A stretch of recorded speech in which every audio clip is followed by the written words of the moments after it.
I won the marathon championship, but I cried sadly. I only wanted third place because the third place prize was a pair of running shoes. Not long ago, I took my sister's shoes to get repaired. While buying groceries, I casually placed them on a shelf. Due to our family's poverty, I could only buy on credit repeatedly. The grocery store owner was very angry and only agreed to let me take the sprouted potatoes. When I came out of the store, I discovered the shoes had disappeared. It turned out that while I was picking out potatoes, a scrap collector passed by. He mistook the shoes for something nobody wanted and put them on his cart and took them away. I anxiously searched for them, but not only didn't I find the shoes, I also knocked over a stack of boxes. Vegetables scattered all over the ground. The vendor was furious. I rushed home, but to avoid adding pressure to my family, I chose to hide this from my parents. Facing my sister's expectant eyes, I could only tell her the truth. After hearing it, she cried grievously.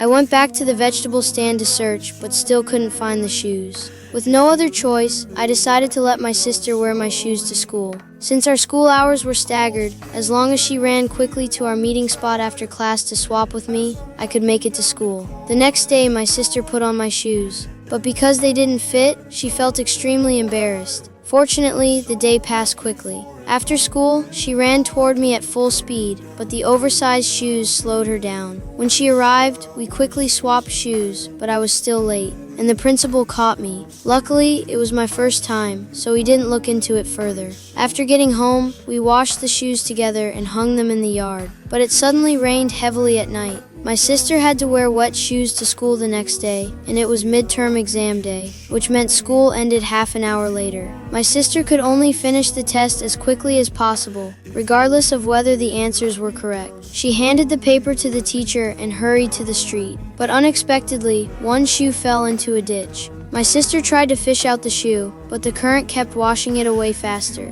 When the shoe flowed into the bridge tunnel, it was stopped by a pile of garbage, but she couldn't reach it no matter how hard she tried. Helpless, she knelt on the ground and cried. In her despair, a kind man walked over to my sister and used a stick to push the shoe out. Finally, an elderly person helped fish out the shoe. When I got the wet shoe, I was very angry. I scolded my sister a few times and then rushed to school, but the principal caught me again. I had to explain that home was too far from school, but looking at my wet shoes, he insisted I had been playing in water on the way. I felt extremely wronged but helpless.